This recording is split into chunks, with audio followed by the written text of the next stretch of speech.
our Diabetes 180 live as we do every Monday.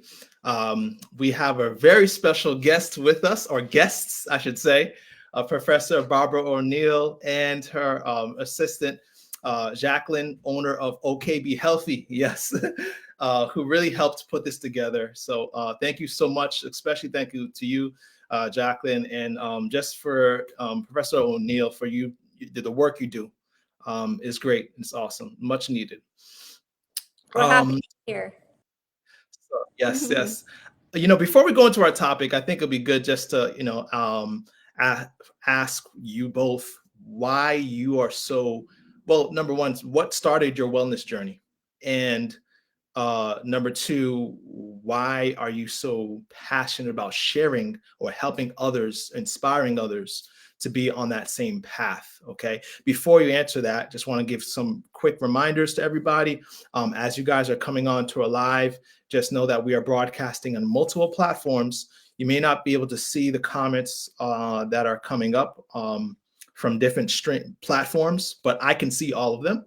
And I will be, at the end of our live, we'll give you a chance to ask Professor O'Neill questions pertaining to our topic. What's wrong with wheat? probably something we hear a lot. It's confusing, right? It's confusing. We're going to hopefully dissect this thing and all be on the same page when it comes to wheat. Obviously, this is a channel about diabetes, so bread, wheat is something that a lot of us need to know about, right? And for our health, general health. So just for anyone who doesn't know who I am, my name is Lewis Bertus. I'm a physician assistant and diabetes reversal health coach. So thank you for joining us tonight. And so go ahead and tell us, Professor O'Neill and Jacqueline, what inspired your wellness journey? Why do you care that others are on that path? Yeah. Well, mine started many years ago now. It started probably about 45 years ago. I was in a position where my child was sick. My child had been going to the doctor for 6 weeks, and yet another course of antibiotics and another course of antibiotics. And I'm in the surgery again. The earaches come back. He's writing another course, in fact, the 5th course. And I said, well, my daughter be on this for the rest of her life. I felt the frustration of not knowing any alternative, not wanting to put my child in harm, but not wanting to give her any more drugs. That feeling is why I do what I do today, because I know it's probably just about every mother has experienced what I felt. And that has been going on, again, as I said, for 45 years. And I've discovered so many alternatives that I can say that none of my children after that had an antibiotic. And I've got 25 grandchildren, and I've got 3 great-grandchildren, and the 4th one is probably going to be born tonight or tomorrow. And those children all, they've not had drugs because the natural remedies work. Wow. That's powerful motivation. The love of a parent, right? The love of a parent. And I think in a way you've become a mother to a lot of us, so God bless you in learning. Thank you to this world. Thank you to your children and grandchildren for letting you to us. What about you, Jacqueline? What inspires your wellness journey? Well, for me, it was having chronic illnesses like tonsillitis, really bad. I had severe urinary tract infections where it was just continuously going to the doctor, and they said, well, with your tonsil stones, we're not sure why that is, but we'll just cut them out. It was always very aggressive approaches where part of me wanted to say, but why? Why are my tonsils the size of gumballs, Why am I having chronic urinary tract infections where I'm put on an antibiotic again and again and again? It's just coming back. And so it was that why that Barbara talks about so much in her lectures, that why. And no one could answer that. The answer was always drugs. And for me, it was just proving all things, holding fast that which is good. So God just started showing me, you need to eat better. You need to take care of yourself. What are you eating? And I just started to see my body heal by incorporating, you know, healthier lifestyle approaches, eating better, eating less processed foods. And I noticed that my tonsil stones were going away. Isn't that interesting? Yeah. So it's just things like that. And then having children really changes you. You know, it's having my twins, and my twins one time, because I was still kind of eating like junk food. And I remember my twins were about 18 months old, and I brought home candy bars, me and my mom, and we were opening up candy bars and we were eating them. And my mom handed one to the boys, my twins, and my boys looked at her like she was crazy. And they said, no, no, no, mommy's only. And when I heard that, it just broke my heart. What kind of example am I setting? Because, you know, they weren't eating any of that. And here I was eating that in front of them. And so that's kind of just what started me on, okay, for my children, for myself. Powerful, powerful. But thank you so Yeah. much for sharing those stories. It's amazing how like similar, I think, when you talk to people who are passionate about wellness, it usually starts from a place of illness within yourself or someone you love, someone close to you, and seeing the power of natural healing. You know, the power of using the things that God has provided us, simple remedies, simple things to heal the body. And so, you know, jumping into our topic, Dr. Davis's book, Wheat Belly, you know, I read it just on your recommendation, Professor O'Neill. And it's interesting. His story was kind of similar. I resonated with his story. As anyone who doesn't know his story, he was a cardiologist who suffered from severe gluten sensitivity, or I think he was actually a gluten allergy. If not sensitivity to gluten, and also had diabetes, and when he eliminated wheat from his diet and instructed his patients to do the same, the results were amazing. And similar to what I experienced with diabetes 180, you know, with my wife, helping her transition to a whole food plant-based diet and reversing her diabetes. It's just powerful when you could see it with someone that's close to you. You can experience it, the transformation in your body, and it translates to passion because you want to share it. You don't want to keep it to yourself. You want to let others know, let them in on the secret. You know, drugs aren't the only way. So what is wrong with wheat? So I know it's something that most doctors are told once they're, you know, diagnosed with diabetes, you got to stick with wheat. But let's start with a simple question. What is wheat? You know, what is classified as wheat? And then we can go into how it changed over the years. Well, I've had people attack me on this issue. I think it's because everyone loves wheat, everyone loves bread. And one man said, "You're wrong on the wheat. Jesus said he was the bread of life." I said, "You're absolutely right. He is the bread of life. But the bread he's referring to is not the bread that we have today." Mm-hmm.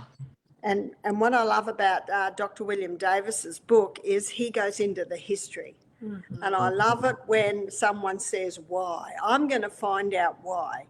And he shows that in the 1950s, a group of scientists under the direction of Dr. Norman Bourne got put wheat through intensive crossbreeding. Now, their reason for doing this was quite honourable in that they wanted to help the starvation crisis in Africa, India, Mexico.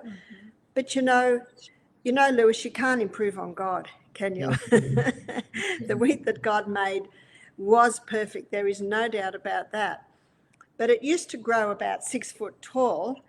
And in the intensive crossbreeding, they produced a plant with a really heavy yield of grain. Yeah. But before the grain ripened, the stalk broke.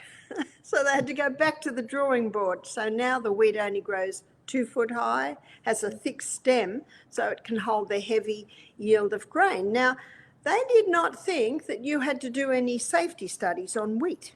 So it was basically rushed through.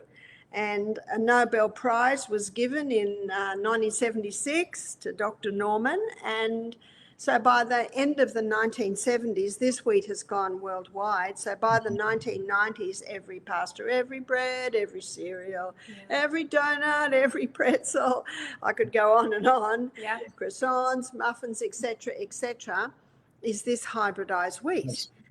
And if you have a look at certain problems arising like gluten intolerances, diabetes, you look at the timeline, you'll find they all started probably going to mid-80s, end of the 80s, definitely in the 90s, where people were consuming this hybridized wheat.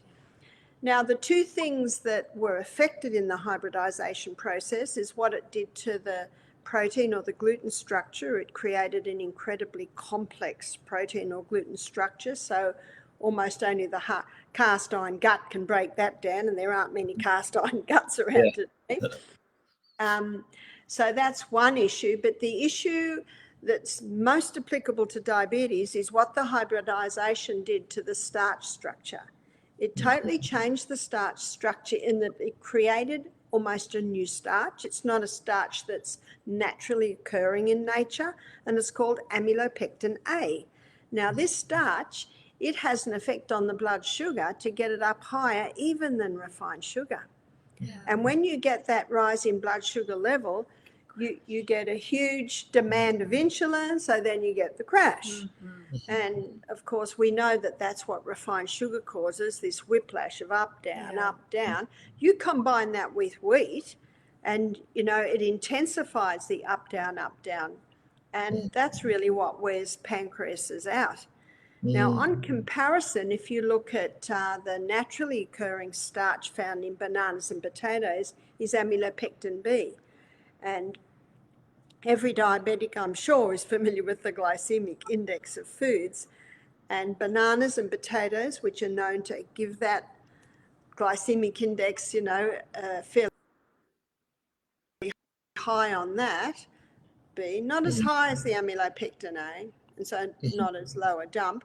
And the amylopectin C is an interesting comparison because that's the starch found in all your legumes. So chickpeas, lima beans, black-eyed beans, cannellini beans. Yeah. That gives a lovely steady rise, a nice maintenance, and a steady drop. And that is what our pancreas runs well at. Right. That is what every cell in the whole body requires. So people say, yes, but not much. Right. But if I had any health issues at all, I wouldn't touch it. And we find, as I'm sure you have found, Lewis, that if someone has diabetes, I highly recommend they choose to stop the wheat. Once they conquer their diabetes, they can probably have a little now and then. Their body will quickly tell them. Ideal. That's great. So you share a lot of things we need to unpack. So from the 1950s, we're dealing with the end of World War, mass starvation. And it seemed like we traded scurvy and rickets for diabetes, right? So, we solved one problem, world hunger, by making food very quick and easy, cheap, right? Which is probably the same problem with a lot of our processed foods. And this sparks a generation of hybridizing wheat, changing it from the structure. The bread is not the same bread Jesus ate, right? No. That's just not. The bread that we are eating from the last 50 or 60 years has been highly hybridized to a different structure. Now that we have now the gluten, which is a protein within the wheat, is changed to a structure that is not friendly to our digestion. The carbohydrate amylopectin A, which is now also not friendly to a digestion, leading to a high glycemic index. And much higher than your other amylopectin B and C, which you would find from fruits and legumes. So I really like when you understand the science behind things. It really does make sense. It makes sense. You can't improve on what God has designed. No, unfortunately, you can't improve on what God has created. And I think another problem has arisen, Lewis, and I think you will agree with me that you see this, is people just overdo the wheat. Yeah. So cereal and toast for breakfast, sandwiches for lunch, pasta for tea, donuts, cookies, mid-morning, mid-afternoon. It's just an overload. You get it's so I have a question for you, Jacqueline, because you have young children, right? Yes. Do you try to limit wheat in their diet, and how's that going for you? Yeah. I really do, because I realized it was causing them some health issues. Okay. the hybridized wheat, because let's be honest, that hybridized wheat comes with bad influence friends, right? The other ingredients that come along with that is refined sugar, chemicals, processed foods. So when you start to clean up the diet a little bit, you start to see great healing within the body. So all 4 of my children, rapid healing, which I never linked to wheat, but they were one of them was having profuse bloody noses. One was having asthma attacks. One was, when he was younger, was having a hard time. He was peeing the bed at night when he was really young. And one just had some attention issues. And so I realized as I took the wheat out that they really started healing from these things. But also, I was cleaning up their diet. But I just noticed drastically a lot of their health issues resolved, and so we just had to move to wheat alternatives, but they do eat spelt and einkorn and emmer and kamut, and we have our own sourdough starter. And so my son actually makes a lot of our own bread now. And there's also great bread companies like Simple Needs, which Barbara is, that's Barbara's starter that her friend Tristan has started. And Simple Needs is also a great gluten-free bread. Simple Needs. Okay, I never heard of them. Yes. Do they have a website? They do. It's simple like need, like you're kneading bread. Simple Needs. Oh, Simple like Need. Okay, yeah, I think I found it. I'll go ahead and put it in the Barbara's starter. And he developed it because his son was having all these health issues, and he saw that if he stopped the wheat, he recovered. And we met Tristan many years ago, and we introduced him to the sourdough. And of course, the beauty of the sourdough is it breaks down the protein or the gluten in the grain, making it more digestible. So he started this online shop of Simple Needs, and he told me he's baking 6,000 to 8,000 loaves a day now. So that's an indication that there's a lot of people out there who are discovering that when they eliminate the wheat, their health issues improve. Yes. That's pretty amazing. So you said something there. So sourdough, it's much better because it kind of breaks up the gluten in the It's like eating pre-digested grain. It's the same process of milk going to yogurt. Is the grain getting broken down into a pre-digested form. Yes. Okay, very good. So guys, check that out. Simple Needs for sure. That's something practical. I like practical advice. Well, what about this then? And thank you, Jacqueline, for giving us some alternatives, ideas for our children. It's nice to know that, a lot of times we don't think things are possible, until you actually try, and put the hard work in doing them. But if we really ask ourselves, a lot of times it's just excuses. If where there's a will, there's a way. You're going to find a way, right? Doesn't mean it's going to be easy, but where there's a will, there's a way. I do have another question though. So what about, and just kind of, examining wheat some more, what about, since we picked on the gluten and of course the amylopectin A, what about those who might argue that maybe it's the pesticides? Maybe if I just do organic wheat, am I better off? What's your take on that? Well, that's a very good question, because we know that glyphosate, which of course is the active component in Roundup, if it's not organic, it certainly is in most foods today, and there's no doubt about it that it plays a part. But the fact is that the wheat was hybridized. 99% of the pastas and cakes and cookies and everything out there now is all this hybridized wheat, which William Davis went and spoke to all these other professors. And they all concluded, yes, about 99% of the wheat that we have mainstream is this, altered.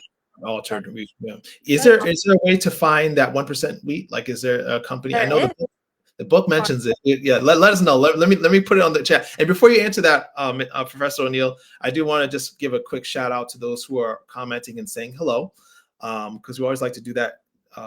So we have here Sarah says hello from Boston. Awesome, we got Boston here. Who else is saying hello? Judith Lee Raddy says hello. Lucy Hoffman from Murfreesboro. Where is that? Murfreesboro, is that Tennessee? I wonder. And then we have Beverly greeting us from Fayetteville, North Carolina. Very nice. Hello. Beverly. And Sunita says hello. The questions and comments we'll leave till later. Jaretta says it's an honor to see both of you. Aw. Yeah. And we have a viewer from New Zealand saying hello, Kathleen Emma. Hello to Kathleen. Crystal greeting us. She doesn't say where she's from, but hello, Crystal. Mrs. Doubt Pfizer. That's a cool name. All right. And also sends greetings. And Jolita says hello from Chicago. Guys, thanks so much for joining. Just know that any questions or comments we're going to try to leave towards the last 10 minutes or so of our chat. This hopefully is not going to be the last time we're together, is it? I hope we do this. No. All right. We got to do this more. So yes, go ahead and let's continue and talk about the problem with wheat. Mm-hmm. So what was my question? So what's the 1%? 1%. Yeah. Well, you can get wheat that has not been hybridized. It's called spelt, and spelt is not hard to get. Okay. Also, Enkenhorn, that's the probably granddaddy. the closest to the original wheat. And Emma, EMMER, that's another one, Kamut. So there are a few that you can get. I've spoken to people that have gone, they can't eat pasta or bread in Australia. They get bloating, they get brain fog, they might get rashes. And then they go to the little village where they grew up in Greece, and they can eat that bread and they can eat that pasta. Because it's probably close to the original. I'd like to suggest to them that that little village is still using their original grain, the grain that they've always used. Yes. Yeah. So that's awesome. So if there are alternatives, we could try the sourdough bread. We could try Emma, spelt, or Enkenhorn. What about this though? I see sourdough bread in the stores. Well, you can have sourdough wheat, you can have sourdough rye, you can have sourdough spelt. So the sourdough is just referring to the way that the bread is risen. Gotcha. And you would recommend that as an alternative? Yeah, what you want to look for is the spelt sourdough. And your ingredients. Yeah. Read your ingredients. Just go to the store and finding something that says sourdough, but then it has 100 ingredients, refined sugar, processed, gar gums, fillers, preservatives, carcinogens. That's not a good health. But it's nice to have this conversation, because you realize that you have options. You're not going into a food desert when you throw the bread out, right? There's so many other options. No, you're not. And the simple needs bread, he knows a lot about chemistry, as Tristan, and he's refined this bread, and it will keep in the fridge for 6 weeks. Really? Wow. Okay. That's good. Okay. Yep. Especially, that's pretty good for something. I'm sure it doesn't have any preservatives in it. Yeah. No. Some people complain about the price. I think it's $9 or $10 a loaf, but all the grain is organic, and one slice of that bread is probably got as many nutrients as whole loaves of other breads. That's good. Yeah. So next question I have then, I'm sure a lot of people wonder, again, about gluten, and gluten comes up so much, right? So there are gluten-free options, right? There are gluten-free options. Now, the spelt and the Enkenhorn and the Kamut and the Emma, they're not gluten-free, but the gluten structure is very simple. It's a lot easier to break down. So if someone's celiac, they need to go totally gluten-free. But if someone is gluten sensitive or gluten intolerant, they can usually handle the spelt. Like me. Like where we're staying, a lady made a beautiful spelt loaf. And you can ask Barbara. I don't eat gluten all the time, but I did enjoy a slice this morning, and I did not have any reactions. Now, I won't have it every day, 3 times a day, but I know I can have a little here and there. It doesn't bother me at all. So that's good to know. So the gluten and other sources like barley or rye also would be okay? Usually for the gluten intolerant or gluten sensitive, they're okay. But the celiac, and then I know a lot of people wonder, okay, how do you know if you have celiac disease? Let's say a person hasn't been diagnosed. Obviously, the best way is to get diagnosed, but you can cover that too. What are the symptoms and how do you get diagnosed? Medically, we are told that the only way to diagnose celiac is to have a biopsy of the colon. I do never suggest a biopsy of the colon. Do you know one of the easiest ways to work it out is just to stop it. Just stop and see how you feel. Exactly. But a word of warning, once you stop the gluten, it can take sometimes 2 months to get it totally out of your body. So you got to give it a little bit of time. So I say to people, if you're going to try this, and it doesn't hurt to try it, is first of all, stock your cupboards with brown rice pasta, with simple needs breads, with millet for your breakfast, maybe instead of oats. So there's a whole lot. Get your cupboards stocked. Mark it on the calendar, and then I like that. That's very practical, because, you know, a lot of times we go into things like, you know, really excited and energetic to, you know, change, but we don't replace the bad with something good. And before you know it, you're down. It's Wonder Bread again. Yeah. And by the way, Lewis, hunger is the strongest urge in the body. And if someone eats breakfast like a pauper and lunch like a pauper, and they get home and they're hungry, there is no sense that it's just anything they can grab. So, that's something that's huge. I know I always tell my clients that it's important to clean the house, right? You know, get rid of the junk, right? And but you got to replace what you're cleaning when you have options. So that's good to know, because it is if you, unfortunately, in everything, right? And then especially when you think about it, reading that book, I didn't realize, man, wheat is in everything. You know, not just the pasta, but, you know, of course, and pastries, but, you know, crackers and chips and salsa and not everything, you know, you're eating with as far as a meal. It's either, I would say, I would dare say almost 3 times a day there's some kind of wheat in our diet, right? Breakfast and dinner. Well, and the food pyramid, right? The SAD American, the SAD diet, Standard American Diet, carbohydrate. The My Plate, carbohydrates. It's all breads. In fact, the American Diabetic Association, they really push whole wheat pasta, whole wheat bread, whole wheat tortillas, whole wheat. It's actually not helping. You know, no, you can see it's not helping because the people aren't conquering their diabetes. But we have seen, and I'm sure you have seen many times, Lewis, because this is your work. We see people conquer it. We see people's blood sugar levels dropping within 48 hours. We've seen 90 units of insulin a day go down to 10 units of insulin a day within 2 weeks. So you see, there's your sign. Now, some people say, but that's only anecdotal evidence. And you know what I say? And what's wrong with that? I say the same thing. If you know, it's unfortunate because the big problem is, like, there's not a whole lot of money in natural healing. So unfortunately, who's going to fund a study that's not going to make money? Right. So we have to do the experiment ourselves. We have to try things ourselves. And I always tell people, well, what if it doesn't work? Well, it doesn't hurt to try. Right.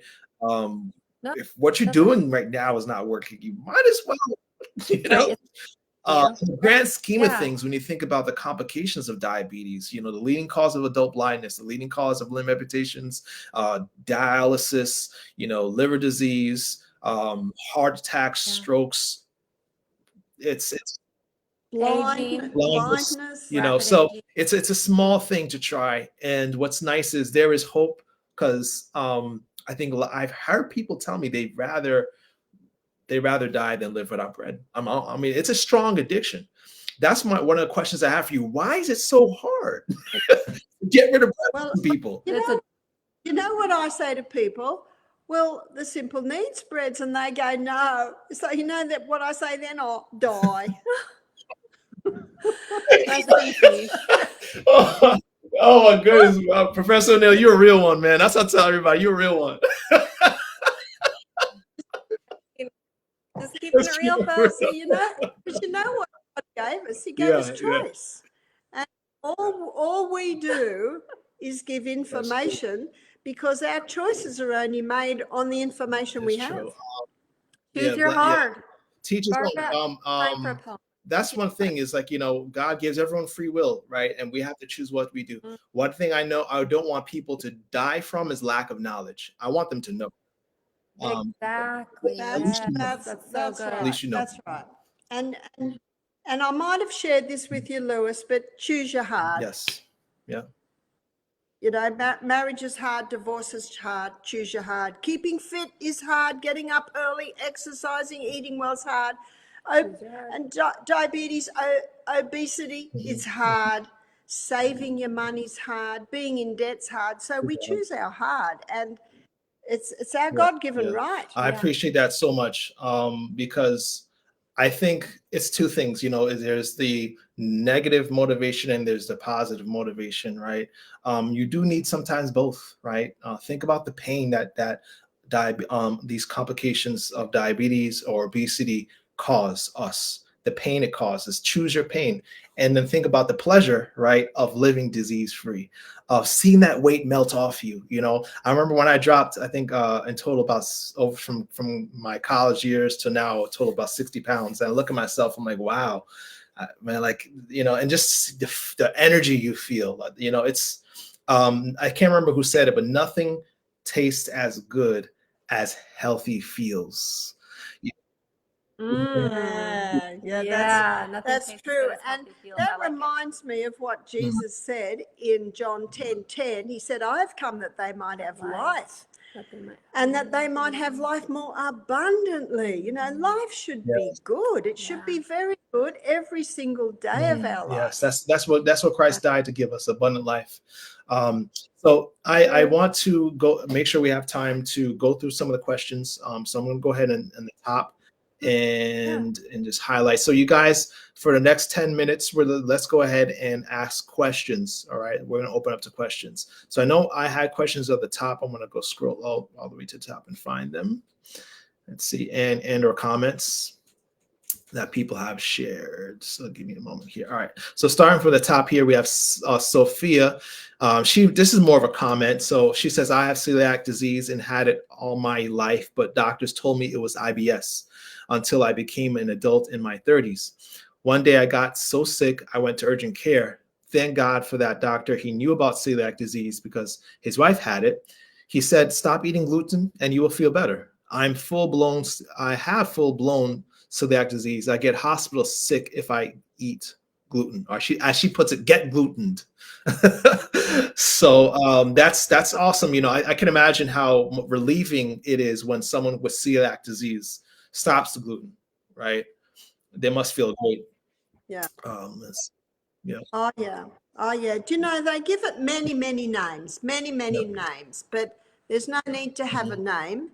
And the beauty is with the simple needs bread, there is no need to eat the gluten. So the options. And once that gut is allowed to heal and recover, once the gluten stops, often we find that after a couple of years of no gluten at all, sometimes they can have a yes, little that's why I tell people to, through going through diabetes reversal, that there's a lot of things you need to sacrifice now, but just know that as your body heals, you can start to reintroduce some things into your diet. But it's about healing and overcorrecting sometimes what's gone wrong. So I'm just going to put that website again, just because people are coming in late. Simpleneeds.com. Definitely check that out.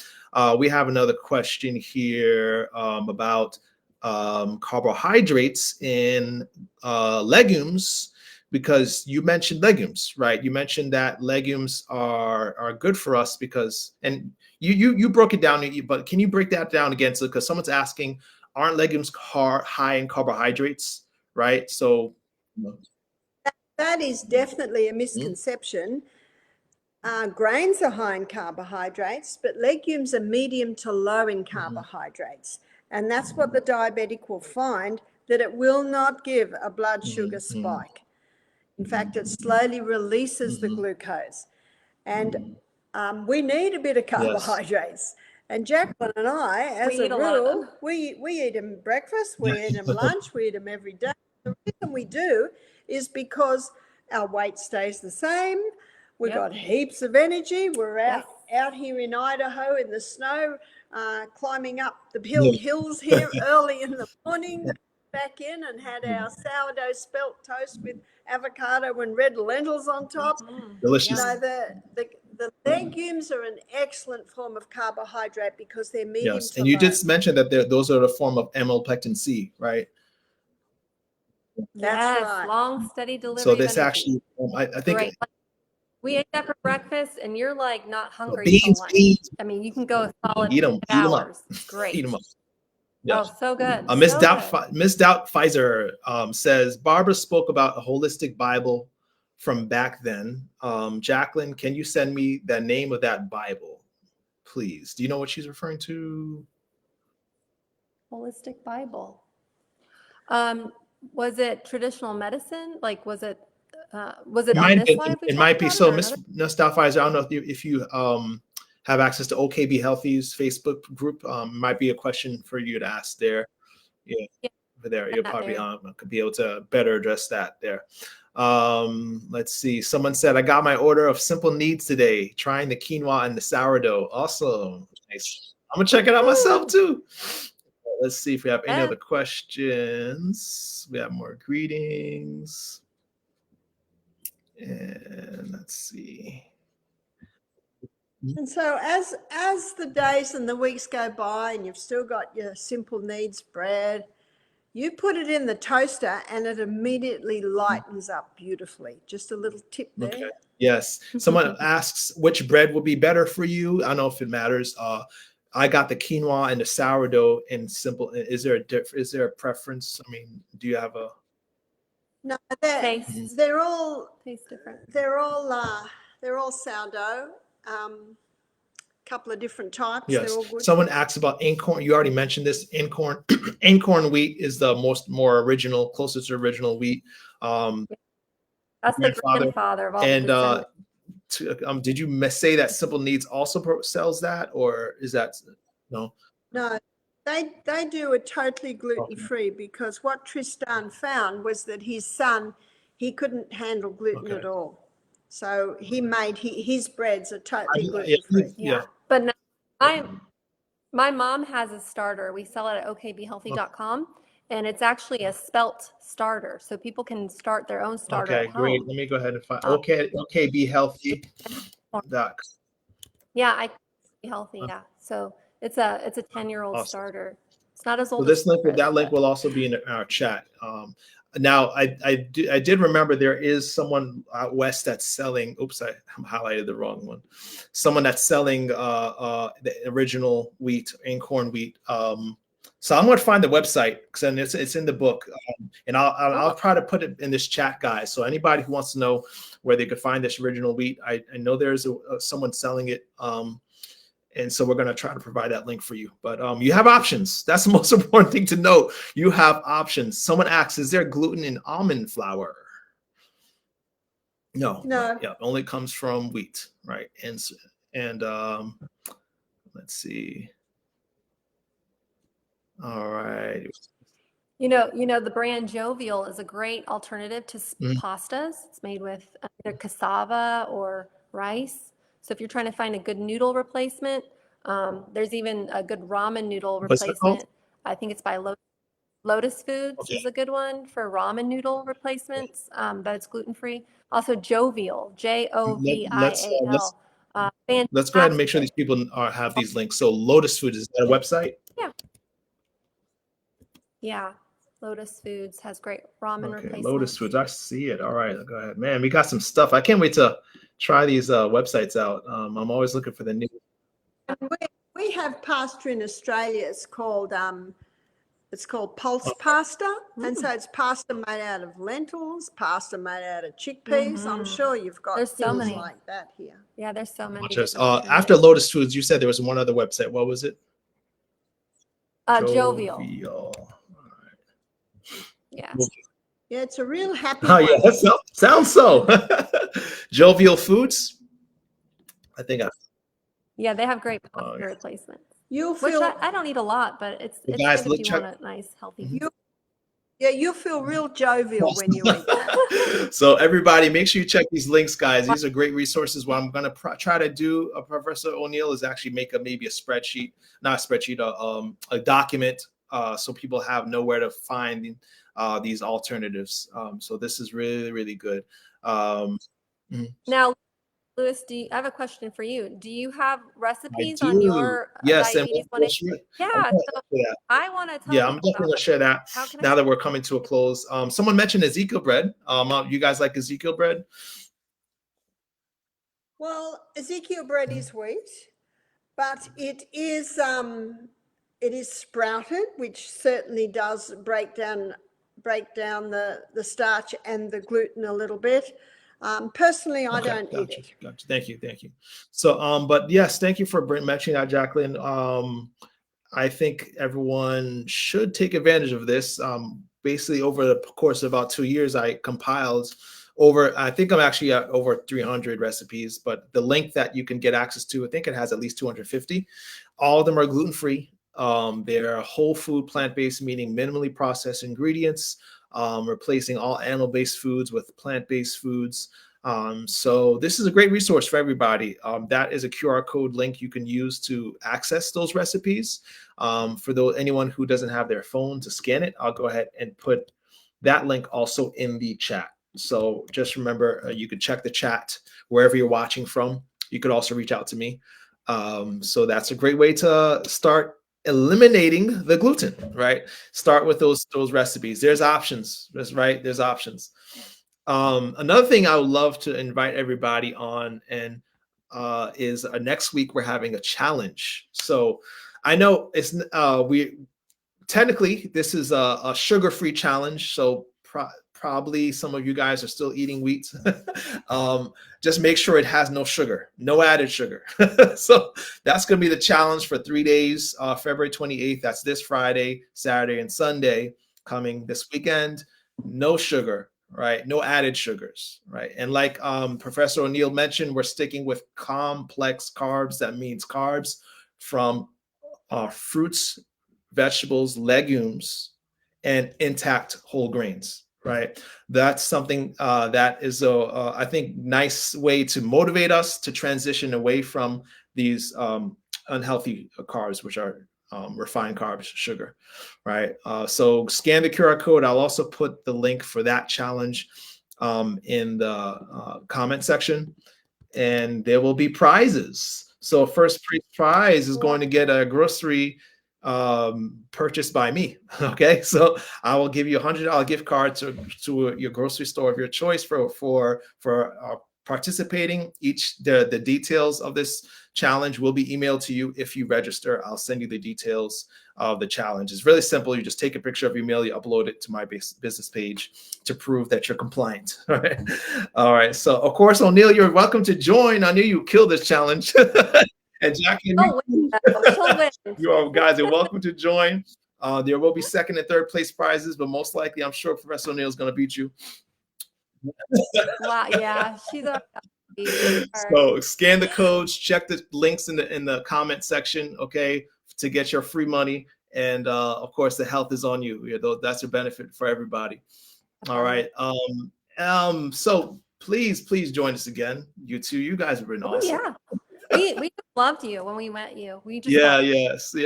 Lewis It's a connection. It's a connection. All the things, but you're a very great presenter and speaker, and you can tell you really do. And what you speak what's about. really impressive is you're not obese. Oh yeah. You're very That's a fit. top qualification. I did want to mention that Barbara has a brand new website, and it's her only website, and it's her official website. And Okay, it's you want to share that with people? What's the website? Yeah, please share it. It's www. Officialbarbarao'Neill.com. Yes. I love that. Her The real event. Barbara O'Neill, please stand up. Yes, it is her only website. Barbara, stand up. Are you standing up? Oh, she's standing up. Sorry, I'm the same height. So yeah, check Oh, let that me out. see if I'm putting this Brand up. I think new. I found it. Okay. Make sure to find that. You can find all her I events. love it. Let me actually share the screen so everybody can see it. Yes, please. Let's place it on the screen. Perfect. Why not? Yep, Right, officialbarbarao'Neill.com. That's where you'll find Barbara. Events, links, all her true social medias. But that is her one and only website. That's it right there. So make sure you guys check Ooh, out the Barbara. real Barbara Good. O'Neill. All right. So blessings, guys. Thank you so much for sharing your evening with us. And as always, beloved, I pray above all things that you may prosper and be in good health, even as your soul prospers. We'll see you next week at the same time. Amen. Amen.